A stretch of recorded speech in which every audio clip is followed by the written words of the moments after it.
السلام عليكم ورحمة الله وبركاته. بسم الله الرحمن الرحيم. kusoo dhawaada mid ka mid ah casharadeenii aan halkan idinka soo gudbin jirnay aad ka daawan jirteen YouTube-ka iyo page-ka aanu ku leenahay Facebook-ga. Casharkeenan maanta waxaynu kaga hadli doonaa laba kelmadood oo runtii ay dadku ay isku qaldaan. Labadan kelmadood oo kala ah feel iyo feel. Labadan kelmadood oo ayna soo weydiiyeen dad fara badan oo runtii naga soo weydiiyay YouTube-ka dhexdiisa iyo meelo kaleba. Haddaba casharkeena maanta waxaynu ku sharaxi doonaa laba kelmadood oo isku eg isticmaalkooda iyo sida loo kala saarayo. Insha Allah waxaan filayaa inaad si fiican u fahmi doontaan casharkan kadib marka aad daawataan haddii Allah awoodii u ogolaado. daawasho wacan oo wanaagsan.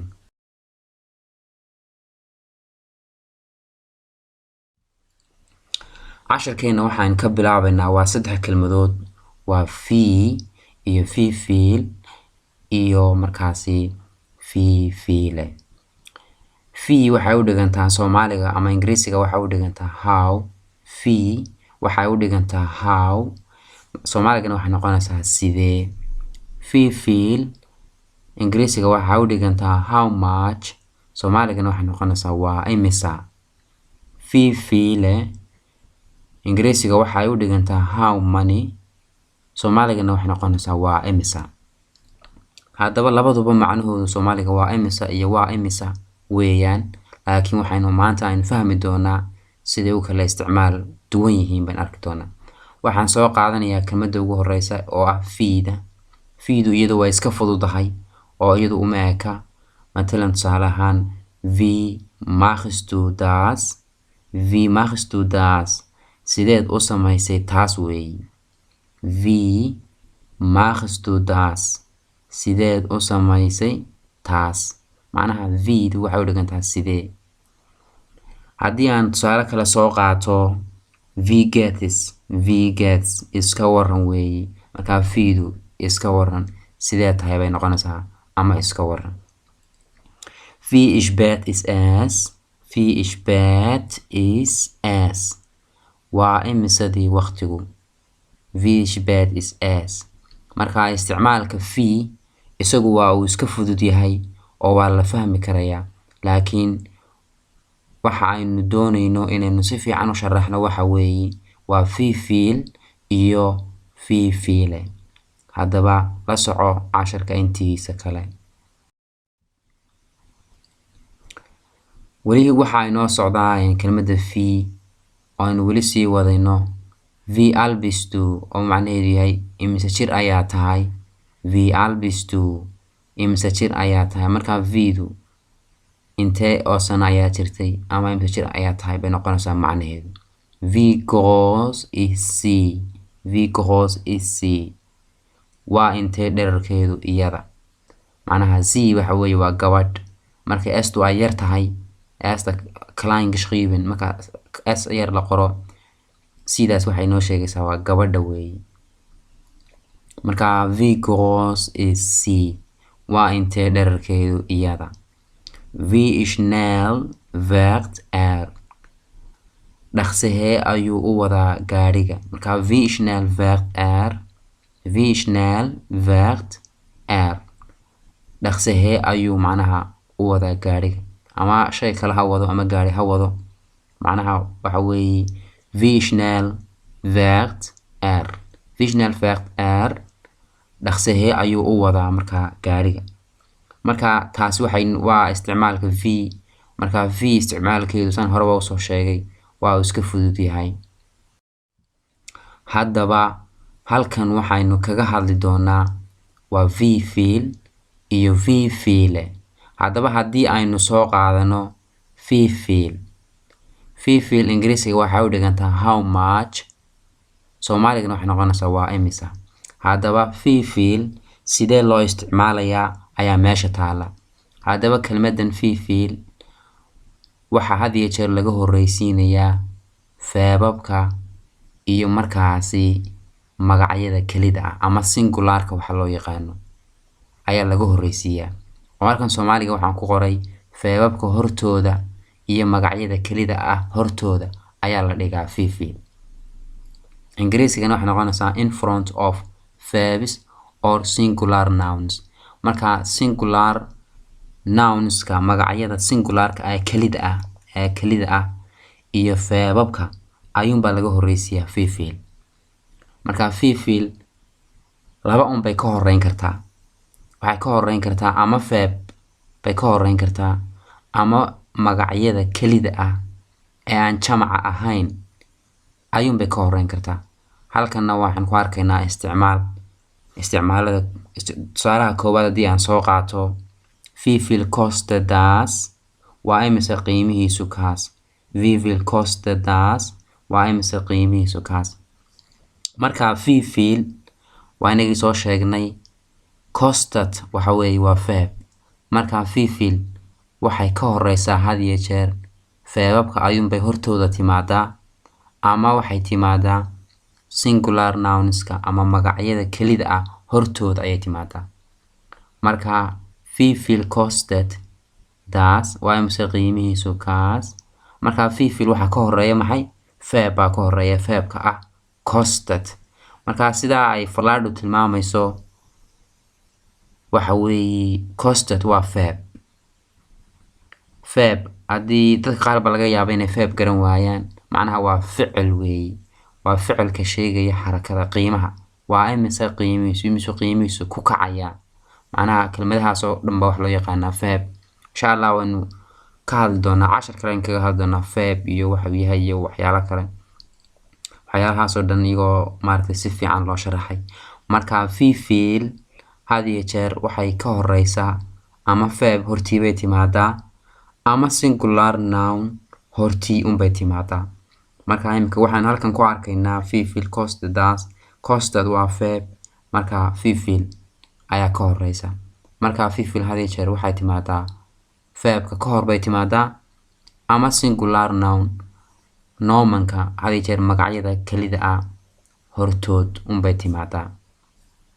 marka kostet waa ficilka meesha ku jira oo waa feebkii weeye.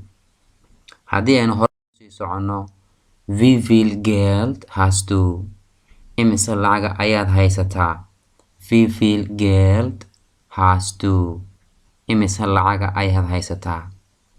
wie viel Geld hast du imise lacag ayaad haysataa. marka Geld waa lacag.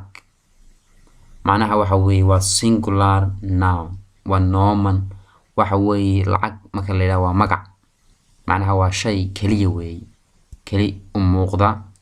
marka wie viel waa inagii soo sheegnay oo waxay timaadaa ka hor bay timaadaa singular nounska amaba ma garanaysaa nomanka hortii bay timaadaa ama feeb hortii bay timaadaa ama ama magacyada kelida ah hortooda ayuunbay timaadaa.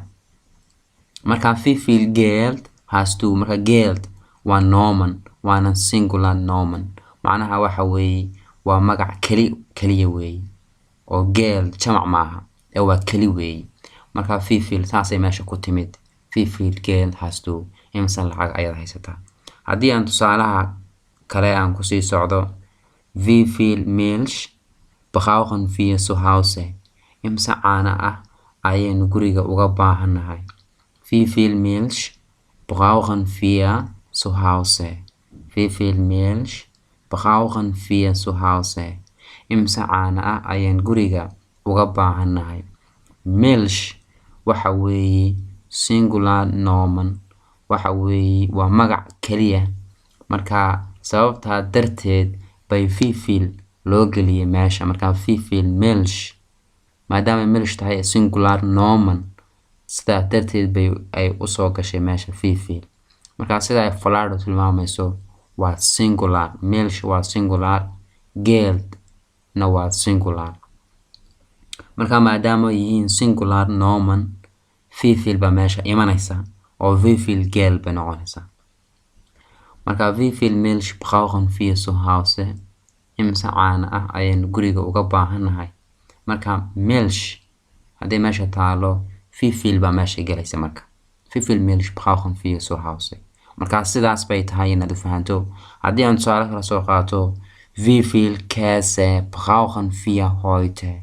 Wie viel Käse brauchen wir heute? imisa burcad ah ayaan maanta u baahanahay. Käse waa burcadka. markaa Käse waa singular sida ay Falado tilmaamayso. Käse waa singular maadaama uu singular yahay macnaha keli maadaama shay keliya yahay. wie viel baan isticmaalnaa maadaama shaygan shay keliya yahay oo aanu jamac ahayn. waxaynu isticmaalanaa waxa weeye wie viel ayaynu isticmaalanaa. markaa saas baynu u keennay wie viel. Wie viel Käse brauchen wir heute? imisa burcad ah ayaan maanta u baahanahay. haddii aan tusaale kale soo qaato wie viel Gepäck bringen Sie mit? imisa boorsooyin ah ayaad keenaysaa. Wie viel Gepäck bringen Sie mit?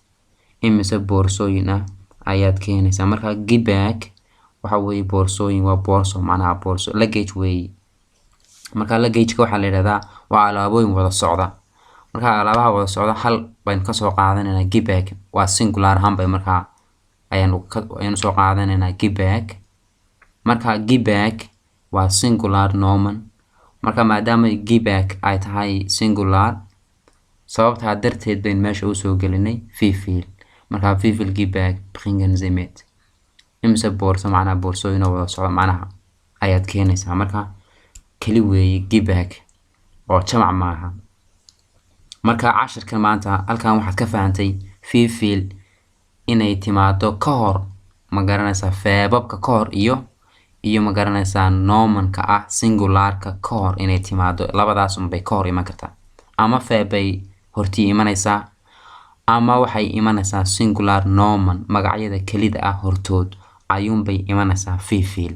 markaa sidaas bay tahay inaad u fahantid oo aad u qaadatid cashirkan maalin aad haddaba haddii aan soo qaato wie viele oo ingiriisiga u dhiganta how many waa imisa ayay noqonaysaa Soomaaliga. markaa wie viele waxaa lagu leeyahay dhig magacyada jamaca hortooda.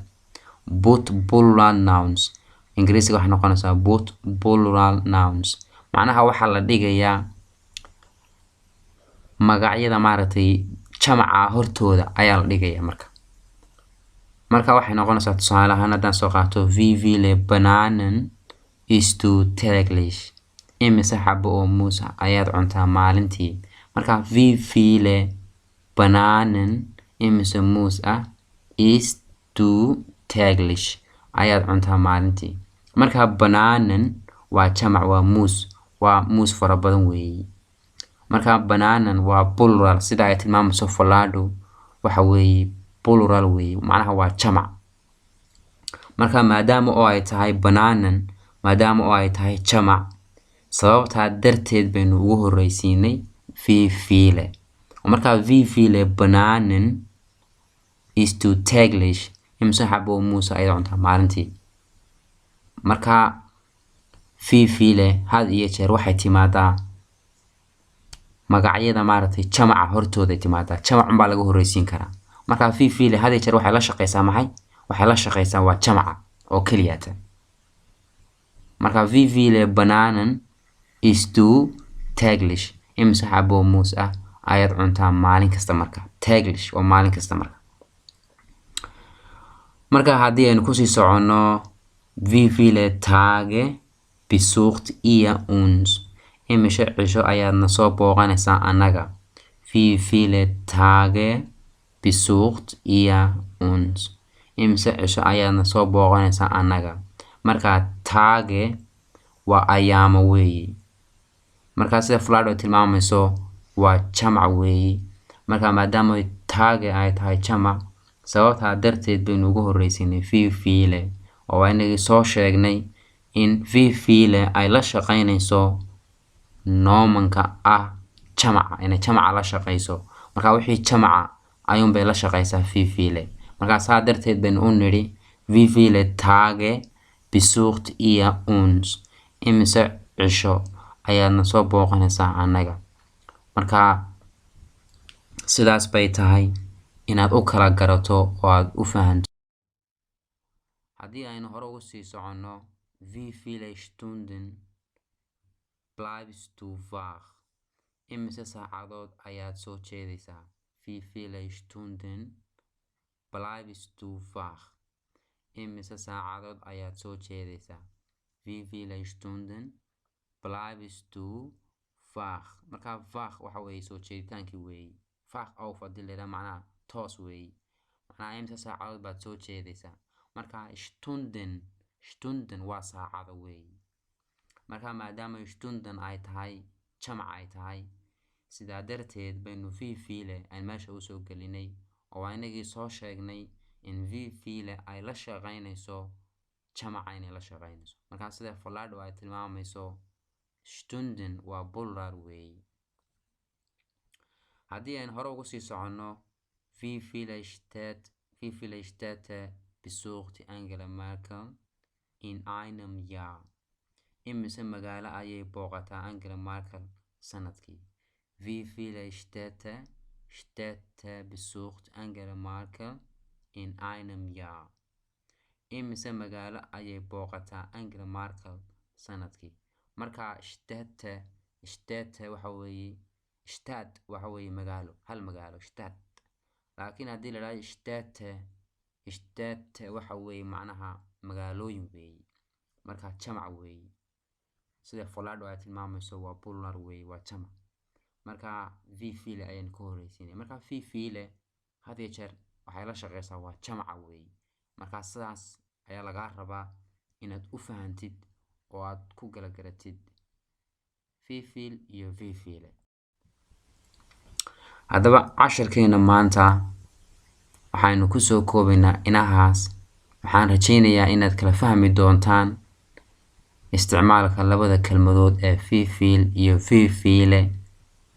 Labadan kelmadood oo ay dad badan ina soo weydiiyeen.